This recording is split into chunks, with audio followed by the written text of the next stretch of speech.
Shalom anak-anak, kembali lagi bersama Ibu Juni di pembelajaran IPS pada hari ini. Nah, hari ini kita akan membahas tentang periodisasi pada masa praaksara.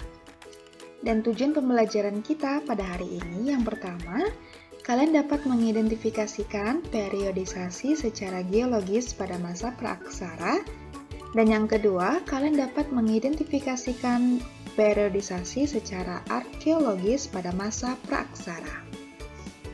Baik, periodisasi masa praaksara. Sejarah alam semesta jauh lebih panjang jika dibandingkan dengan sejarah kehidupan manusia di muka bumi. Manusia pertama kali muncul di muka bumi ini kira-kira 3 juta tahun yang lalu. Untuk mengetahui perkembangan manusia sejak awal kehidupannya, kita perlu mempelajari terlebih dahulu periodisasi atau pembabakan zaman di muka bumi.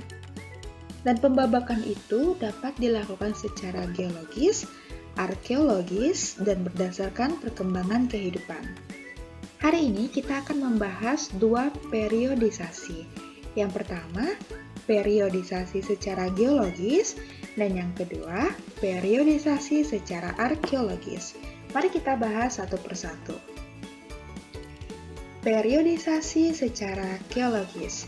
Nah, gambar di samping itu adalah bumi yang selama ini kita tinggali. Pada zaman dahulu, keadaan bumi tidak seperti sekarang ini. Sebelum adanya kehidupan, bumi mengalami perubahan-perubahan. Awalnya, bumi dalam keadaan panas dan pijar, sehingga tidak ada satu makhluk hidup yang mampu hidup di atasnya. Kemudian bumi mendingin dan terbentuklah kerak atau kulit bumi. Makhluk hidup mulai ada sejalan dengan semakin mendinginnya bumi. Proses perubahan bumi terbagi atas beberapa fase atau zaman. Perubahan dari zaman satu ke zaman yang lainnya memakan waktu yang sangat lama, bahkan sampai jutaan tahun. Menurut para ahli geologi, sejarah perkembangan bumi terbentuk menjadi 4 periode. Yang pertama ada zaman Arkaikum, zaman Paleozoikum, zaman Mesozoikum, dan zaman Neozoikum atau Kenozoikum. Zaman Neozoikum ini terbagi dalam dua bagian, yaitu zaman Tersier dan Kuartier. Pada zaman Kuartier inilah mulai ada tanda-tanda kehidupan manusia. Nah, untuk memahami lebih lanjut, mari kita membahasnya satu persatu. Yang pertama, zaman Arkaikum. Zaman Arkaikum merupakan zaman tertua. Zaman ini berlangsung kira-kira sejak 2500 juta tahun yang lalu. Pada waktu itu, kulit bumi masih sangat panas, sehingga belum terdapat kehidupan di atasnya. Yang kedua ada zaman Paleozoikum. Zaman kehidupan ini berlangsung kira-kira 340 juta tahun yang lalu. Zaman ini sudah ditandai dengan munculnya tanda-tanda kehidupan, antara lain munculnya binatang-binatang kecil yang tidak bertulang punggung, berbagai jenis ikan, amfibi, dan reptil. Pada zaman ini, iklim dan cuaca terus berubah, di mana curah hujan sangat tinggi dan keadaan lingkungan pun belum stabil. Curah hujan membanjiri permukaan bumi dan mendinginkan suhu yang panas. Selanjutnya ada zaman Mesozoikum. Zaman kehidupan pertengahan berlangsung sejak kira-kira 140 juta tahun yang lalu. Pada zaman ini kehidupan di bumi sudah semakin berkembang. Binatang-binatang mencapai bentuk tubuh yang besar sekali dan kita mengenalnya dengan sebutan dinosaurus, dan juga munculnya berbagai burung. Peristiwa kepunahan besar-besaran terjadi pada tahap kedua di akhir periode Kapur sekitar 65 juta tahun yang lalu, yang menjadi tanda berakhirnya masa Mesozoikum. Banyak teori yang menjelaskan mengenai kepunahan masa Mesozoikum. Sebagai contohnya adalah teori mengenai jatuhnya meteoroid yang berukuran raksasa yang membentur bumi dengan dahsyatnya. Benturan dari meteoroid tersebut menyebabkan panas serta kebakaran hebat yang menghasilkan asap dan awan tebal.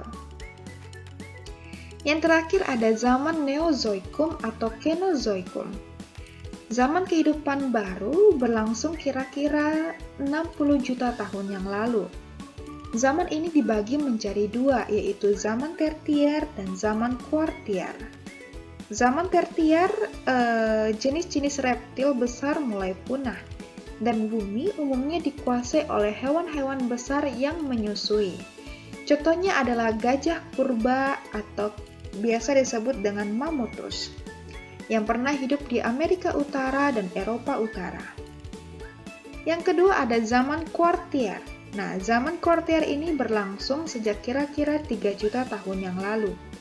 Zaman ini sangat penting, karena merupakan awal kehidupan manusia pertama kali di bumi.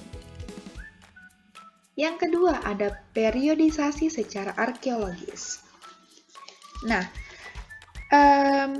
periodisasi secara arkeologis didasarkan atas hasil-hasil temuan benda-benda peninggalan yang dihasilkan oleh manusia yang hidup pada masa praaksara. Berdasarkan penelitian terhadap benda-benda tersebut, masa praaksara dibedakan menjadi dua, yaitu zaman batu dan zaman logam. Zaman batu. Zaman batu adalah zaman ketika sebagian besar perkakas penunjang kehidupan manusia terbuat dari batu. Berdasarkan hasil temuan alat-alat yang digunakan dan dari cara pengerjaannya, zaman batu dibagi menjadi 3, yaitu Paleolitikum, Mesolitikum, dan Neolitikum. Paleolitikum. Paleolitikum berasal dari kata paleo artinya tua dan litos yang artinya batu, sehingga zaman ini disebut dengan zaman batu tua. Hasil kebudayaan banyak ditemukan di daerah Pacintan dan Ngandong, Jawa Timur. Untuk membedakan temuan benda-benda praaksara di kedua tempat tersebut, para arkeolog sepakat menyebutnya sebagai kebudayaan Pacintan dan kebudayaan Ngandong. Zaman batu tua diperkirakan berlangsung kurang lebih 600.000 tahun lalu. Kehidupan manusia pada saat itu masih sangat sederhana dan mereka masih tinggal secara berpindah-pindah atau nomaden. Mereka memperoleh makanan dengan cara berburu, mengumpulkan buah-buahan, umbi-umbian, serta menangkap ikan. Alat yang mereka gunakan pada saat itu terbuat dari batu yang masih kasar dan belum diasah, seperti kapak perimbas atau alat serpih yang digunakan untuk menguliti hewan buruan, mengiris daging, dan memotong umbi-umbian. Selanjutnya ada Mesolitikum. Mesolitikum berasal dari kata meso yang artinya tengah dan litos yang artinya batu, sehingga zaman ini dapat disebut zaman batu tengah. Hasil kebudayaan batu tengah sudah lebih maju dibandingkan pada zaman batu tua. Pada zaman ini manusia sudah ada yang hidup menetap, sehingga kebudayaannya yang sudah menjadi ciri dari zaman ini adalah kebudayaan Kejoken Moninger dan kebudayaan Abris Sosroch. Kejoken Moninger adalah istilah yang berasal dari bahasa Denmark, yaitu Kejoken artinya dapur dan moding artinya sampah. Jadi Kejoken Moninger artinya sebenarnya adalah sampah dapur. Kejoken Moninger adalah timbunan kulit kerang dan siput yang menggunung dan sudah menjadi fosil. Kejoken Moninger ditemukan di sepanjang pantai timur Sumatera, yakni antara Langsa dan Medan. Selanjutnya ada Abris Sosroch. Abris artinya tinggal, Sos artinya dalam, dan Roch artinya gua. Maksudnya adalah gua-gua yang dijadikan tempat tinggal manusia purba yang berfungsi sebagai tempat perlindungan dari cuaca dan binatang buas. Alat yang ditemukan pada gua tersebut antara lain alat-alat dari batu seperti ujung panah, flakes, batu pipisan, serta alat-alat dari tulang dan tanduk rusa. Kebudayaan Abisos Roach banyak ditemukan misalnya di Besuki, Bojonegoro, juga di daerah Sulawesi Selatan. Selanjutnya ada Neolitikum. Neolitikum berasal dari kata neo yang artinya baru dan litos yang artinya batu. Neolitikum berarti zaman batu baru. Pada zaman ini telah terjadi perubahan mendasar pada kehidupan masyarakat praaksara. Mereka mulai hidup bercocok tanam. Hasil kebudayaan yang terkenal dari zaman ini adalah kapak persegi dan kapak lonjong. Kapak persegi berbentuk persegi panjang dan ada juga yang berbentuk trapesium. Kapak persegi ada yang berbentuk berukuran besar, ada pula yang berukuran kecil. Kapak berukuran besar disebut dengan belyung dan fungsinya sebagai mencangkul. Adapun yang ukuran kecil disebut dengan tarah atau tatah yang fungsinya sebagai alat pahat. Selanjutnya ada kapak lonjong. Kapak lonjong bentuknya lonjong. Pada ujung yang lancip ditemukan tangkai dan pada bagian ujung yang lain diasah sehingga tajam. Kapak lonjong ada yang berukuran besar dan ada juga yang berukuran kecil. Kapak lonjong berukuran besar disebut dengan Walzenbale, yang kecil disebut dengan Kleinbale. Fungsi kapak lonjong sama dengan kapak persegi. Selain kapak persegi dan lonjong, pada zaman Neolitikum juga terdapat barang-barang yang lain seperti perhiasan, gerabah, dan pakaian. Nah, ini adalah bentuk perhiasan dari batu pada zaman dahulu. Oke, selanjutnya ada tradisi megalitik. Megalitik berasal dari kata mega yang artinya besar dan litos yang artinya batu. Megalitik berarti pada zaman batu besar. Jadi yang dimaksud dengan tradisional adalah pendirian bangunan dari batu yang berukuran besar. Tradisi ini muncul pada zaman batu dan erat kaitannya dengan kepercayaan yang berkembang pada saat itu, yaitu pemujaan terhadap roh nenek moyang. Nah, jenis-jenis bangunan megalitik antara lain ada menhir, dolmen, peti kubur, waruga, sarkofagus, punden burundak, dan patung. Kita akan bahas satu persatu. Menhir adalah bangunan berupa batu tegak atau tugu yang berfungsi sebagai tempat pemujaan roh nenek moyang atau tanda peringatan untuk orang yang telah meninggal. Selanjutnya ada dolmen. Dolmen adalah bangunan berupa meja batu, terdiri atas batu lebar yang ditopang oleh beberapa batu yang lain. Dolmen berfungsi sebagai tempat persembahan untuk memuja arwah leluhur, dan di samping sebagai tempat pemujaan, dolmen berfungsi sebagai pelanggih, tempat duduk untuk kepala suku atau raja.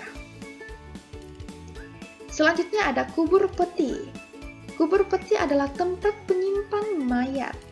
Kubur peti yang berbentuk batu ini dibentuk dari 6 buah papan batu dan sebuah penutup peti. Papan batu itu disusun secara langsung dalam lubang yang telah diasipkan terlebih dahulu dan biasanya diletakkan memujur ke arah sungai atau gunung. Selanjutnya ada waruga. Waruga merupakan peti kubur batu dalam ukuran yang kecil. Bentuknya kubus dan bulat. Waruga banyak ditemukan di Sulawesi Tengah. Sarkofagus. Sarkofagus adalah bangunan berupa kubur batu yang berbentuk seperti lesung dan diberi tutup. Sarkofagus banyak ditemukan di daerah Bali. Punden berundak. Punden berundak adalah bangunan bertingkat yang dihubungkan tanjakan kecil. Punden berundak berfungsi sebagai tempat pemujaan terhadap roh nenek moyang. Terakhir adalah bentuk patung yang masih sangat sederhana, umumnya berbentuk binatang atau manusia. Yang terakhir ada zaman logam. Sebagai perkembangan dari zaman batu, manusia masuk ke zaman logam. Pada zaman ini, manusia tidak hanya menggunakan bahan-bahan dari batu untuk membuat alat-alat kehidupannya, tetapi juga mempergunakan bahan dari logam, yaitu perunggu dari besi. Menurut perkembangannya, zaman logam dibedakan menjadi 3, yaitu zaman perunggu, zaman tembaga, dan zaman besi. Indonesia hanya mengalami 2 zaman logam, yaitu zaman perunggu dan zaman besi. Benda-benda yang dihasilkan pada zaman ini antara lain adalah kapak corong, kapak yang menyerupai corong, nekara, moko, bejana perunggu, manik-manik, dan cendrasa atau kapak sepatu. Nah, sekian pembelajaran kita pada hari ini. Untuk periodisasi berdasarkan perkembangan kehidupan akan kita bahas minggu depan. Semoga penjelasan pada hari ini bisa kalian mengerti dan bisa kalian pahami. Kalau misalnya ada beberapa yang belum kalian pahami dan belum kalian mengerti, kalian bisa langsung chat ke WhatsApp Ibu atau komen di kolom komentar. Terima kasih anak-anak, Tuhan Yesus memberkati.